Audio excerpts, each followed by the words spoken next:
Olá, seja muito bem-vindo, seja muito bem-vinda ao Side by Side with Gabi. Eu sou Gabriela Frois, professora, educadora de professores, e essa é a minha oportunidade de apresentar a vocês alguns dos educadores que eu conheço e admiro. Hoje eu vou falar com Rafael Gomes, ele é doutorando em Linguística Aplicada e que vai compartilhar as perspectivas sobre inclusão de alunos com TEA, o transtorno do espectro autista, na aula de língua adicional. Ele vai trazer reflexões para ajudar professores a criarem ambientes de aprendizagem mais inclusivos. Vamos começar. Rafael, seja muito bem-vindo. Obrigada por estar aqui. Obrigado pelo convite, Gabi. Você podia começar se apresentando e contando para a gente um pouco sobre a sua trajetória, em especial esse seu trabalho e essa pesquisa no caminho da educação mais inclusiva? Como que isso aconteceu? Bom, primeiramente, obrigado pelo convite. Eu sou o Rafael Gomes, sou doutorando em Linguística Aplicada na URGS e professor de inglês, né, tanto em contextos online como em uma escola de educação especial. Então, como que eu fui parar, né, na área da educação especial? Como a maioria de nós, professores de língua adicional, dei aula em institutos de língua, em cursos de idiomas. Dei por muitos anos, ainda dou aula para crianças, especialmente crianças bem pequenas, uma idade de 3, 4, 5 anos. E no final da minha graduação em letras, que eu tive um contato maior com o ensino de línguas para e com crianças, eu tive estudantes com TEA na minha sala de aula e eu não soube o que fazer. A formação inicial que eu tive não proporcionou uma instrumentalização, uma formação que fizesse com que esses estudantes participassem de forma ativa na minha aula. Tanto estudantes com TEA como estudantes com síndrome de Down, que foi o início da minha pesquisa. Então, a minha trajetória vem da minha necessidade de fazer com que todo mundo tenha acesso ao ensino de língua adicional. Isso é muito interessante.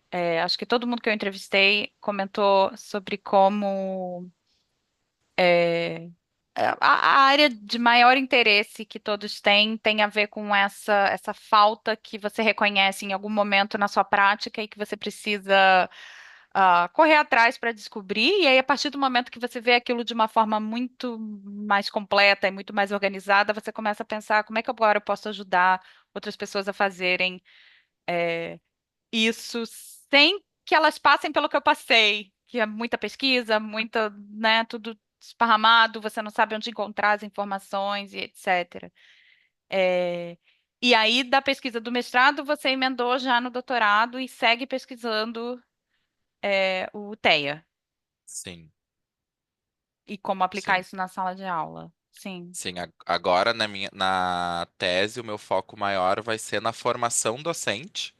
Então, Hum, como propor uma formação crítico-colaborativa com professores de inglês como língua adicional? O meu contexto de pesquisa vai ser especificamente na escola pública, mas vai ser hum. para olhar para a aula, construir junto com os professores e professoras estratégias e formas de que aquele aluno com TEA seja incluído. Não só uma perspectiva de estar dentro da sala de aula, mas uma perspectiva que ele consiga fazer as atividades e participar de toda aquela comunidade de prática, né? Porque é um direito garantido por lei, né? E que não é cumprido da forma que deveria, né? Felizmente. Sim. E isso me deixou com uma nova questão. Você tem muitos alunos que a gente chama em inglês de one-to-one. Você dá aulas particulares de inglês para alunos. E nem todos os seus alunos estão têm o transtorno do espectro autista. Você acha que essa sua experiência, essa sua bagagem, esses anos de pesquisa, mudaram você como professor particular também? Totalmente. Hum, Porque a inclusão, né, ou o ensino voltado para o público-alvo da educação especial, pessoas com deficiência, com altas habilidades de superdotação e com TEA, me fizeram ter um olhar muito mais humanizado e literalmente prestar atenção na minha aula e no meu planejamento. Então, foi um movimento de, ok, o aluno não fez atividade, ou ele não compreendeu, não é porque ele falta algo nele, é porque a forma a qual eu organizei a atividade, Uhum. eu fiz toda a esquematização, não proporcionou com que esse aluno acessasse a minha aula, que é muito o que a Eniceia Mendes, da Universidade de São Carlos, fala do aluno acessar a aula. Então, pós todos os meus estudos, que continuam sendo muitos, mesmo a gente não tendo muito tempo na área da inclusão, eu percebo que agora o meu olhar é como que esse aluno vai acessar a minha aula. Muito vindo Uhum. daquela questão do Vygotsky de zona de desenvolvimento proximal. Então eu percebo que agora eu sou um melhor professor particular online, porque eu vou focar em toda a subjetividade do meu aluno e pensar, ok, como que esse aluno vai acessar esse conteúdo de uma forma que respeite as especificidades e foque no que ele sabe, né? No que ele ou ela sabe fazer. Sem dúvida. Então, é um tipo de formação que, apesar de ser somente e ainda assim nem sempre oferecida quando existe a necessidade, quando o professor tem na sua sala de aula um aluno com TEA, mas que, na verdade, se todos nós tivéssemos acesso, seríamos todos muito professores muito melhores, né? Quem sabe, talvez. Gostaria muito de ter acesso a esse, esse tipo de treinamento. Já fiz muitas pesquisas, já li muito, já tive muitos alunos com TEA, inclusive, mas eu tenho sempre a sensação de que, em especial no setor privado, o professor está meio sozinho, né? Ele tem que encontrar Uhum. as coisas por ele mesmo, e nem sempre a gente sabe se o que a gente está buscando é o melhor. E é difícil, é difícil. Então, falando de professores e de desafios dos professores. Quais são as principais adaptações, eu diria, os principais desafios que esses professores de inglês precisam considerar ao ensinar um aluno autista? Ah, sobre os desafios, né, como tu comentou, eu acho.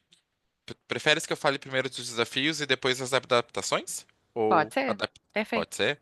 Uhum, Atualmente, né, o que que as pesquisas na área da educação especial e na área da educação inclusiva em grande escala comentam é que os maiores desafios são que a gente acabou de falar, a falta de formação, uhum, principalmente a formação inicial e a formação continuada, porque infelizmente em alguns contextos, quando se tem algumas disciplinas voltadas para a inclusão, é uma questão mais histórica. Né? Então, a falta de conhecimento sobre o transtorno é um desafio imenso, porque quando, é uma virada de chave. Ah, aquele aluno não está se comportando na minha aula. Não, aquele aluno ele tem um funcionamento diferente, uhum, né?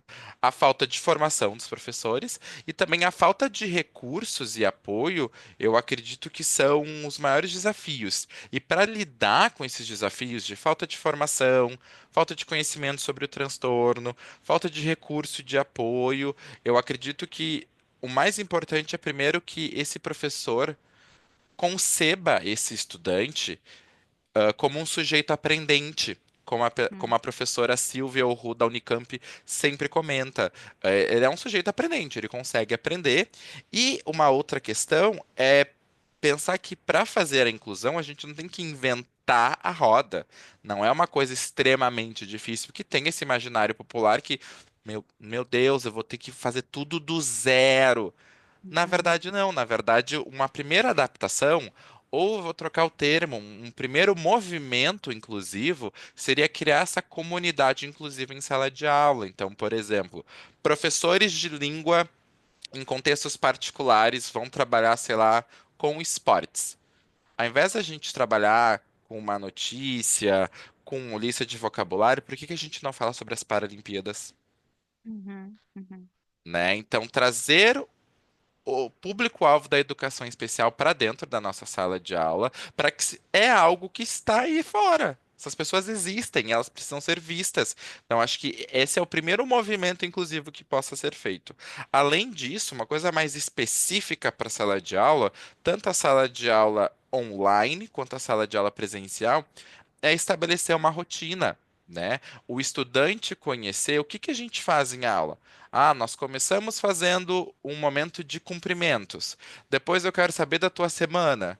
Depois sempre vai ter uma dinâmica. Aí depois da dinâmica, que tipo de atividade acontece em aula? Então é como se fosse um letramento em aula de língua adicional. E isso promove uma horizontalidade, porque todo mundo vai saber o que está acontecendo. Não é aquela prática do mistério que a gente fala muito em linguística aplicada, Uhum, que tipo assim, o uhum, aluno não sabe o que vai acontecer e ele vai se surpreender. Para uma pessoa com TEA que tem um alto nível de ansiedade, isso não é legal. Então, uma estruturação. Não falo de aula totalmente quadrada. Estou falando do aluno compreender que temos os cumprimentos, vai ter um momento de fazer uma atividade de áudio, que ele vai ter que ouvir um áudio, ele vai ter um pre-listening, o listening, uma atividade pós-áudio.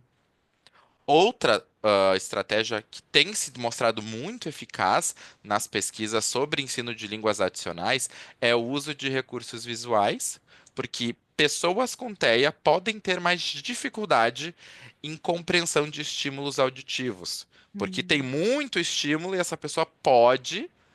Percebam que eu estou falando pode, porque não é uma receita de bolo, né? Pode ter mais dificuldade em bloquear esses estímulos. Então a gente vai trabalhar com vocabulário, alguma outra coisa, usa recursos visuais, porque a informação está pronta ali. Uso de linguagem direta. Por exemplo, eu vou falar para o meu aluno: vamos usar o livro. Não. Pegue o livro, abra na página tal, abra o link. E isso demanda que a gente pense o nosso planejamento. Principalmente, eu vou fazer essa atividade. Que instruções que eu vou dar? Como que eu vou uhum. explicar isso daqui? Porque pessoas com TEA precisam de uma linguagem mais direta. E o mais importante, que é conhecer esse estudante. Quais são os interesses restritos ou hiperfoco? O que que esse estudante gosta e usar isso em sala de aula, né? Eu sempre trago um relato de um aluno meu que tem um hiperfoco em papel higiênico. E eu dei uma aula sobre a história do papel higiênico. E uma outra aula eu me Sensacional. vesti de papel higiênico. Foi o melhor dia da vida dele. E foi tudo isso que eu queria trabalhar Past Simple. E ele é a pessoa que acho que mais sabe Past Simple hoje em dia, de tanto que foi tão proveitoso, porque eu usei o interesse dele em sala de aula, né? Uhum, uhum. Sensacional. Papel higiênico. Eu, eu acho, ouvindo você falando agora, que muito da teoria que a gente já usa dentro do English Language Teaching World, ela já contempla muito desses elementos que você acabou de trazer. E acho que muitas vezes a gente talvez não leve tão a sério a importância de certos ritos dentro do que uma sala de aula deveria ter, ou deveria, de uma aula deveria ser, e acho que isso é uma lição importante. Eu me lembro que durante os anos em que eu tive treinamento, algum treinamento para trabalhar com crianças, não na educação infantil de escola regular, porque eu nunca trabalhei, mas na escola de idiomas, sempre era muito enfatizado, por exemplo, essa importância da rotina, porque a previsibilidade faz bem para a criança. Mas talvez fosse uma coisa que pudesse ser estendida para a turma adulta também, né?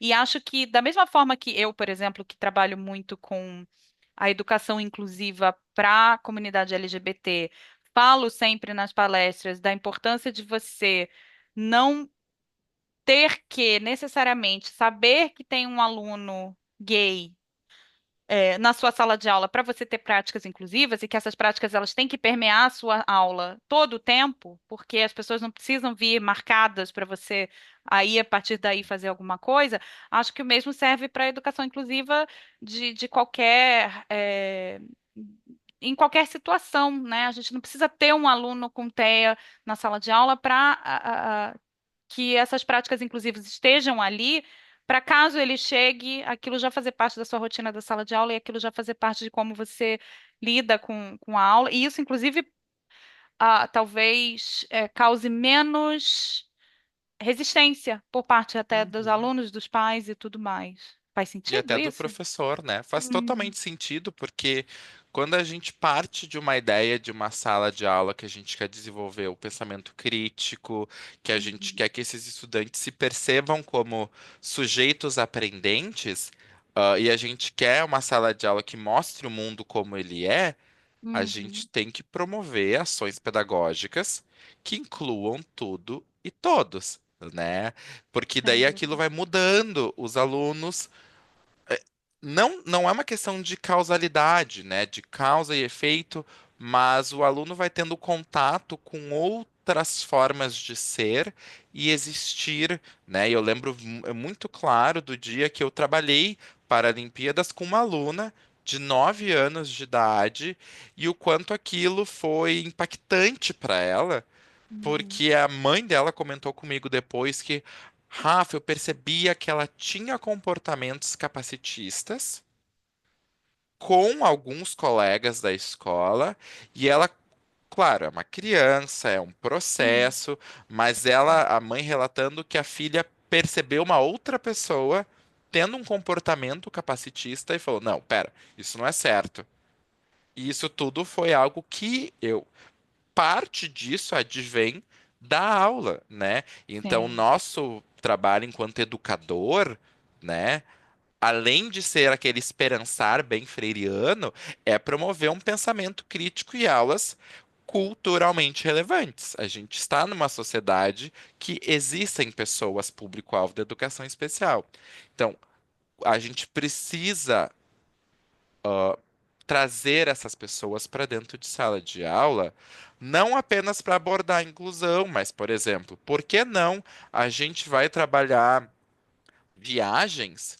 Vamos mostrar viagens de pessoas público-alvo da educação especial. Vejam que essas pessoas viajam, né? Uhum, A gente não claro. precisa esperar ter esse aluno para falar de inclusão. E principalmente quando a gente trabalha com aluno adulto, que a gente tem aquele foco ali, é isso que eu tenho que fazer. O papel, o ser bilíngue hoje em dia é a gente poder acessar diversas culturas. E essa é uma forma de ser, né? Ser bilíngue. Exato, é. Viu, gente? Cultura não é só Halloween. Lembrem-se disso.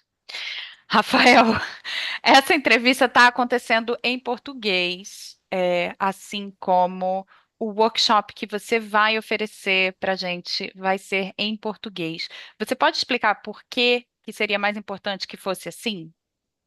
Claro.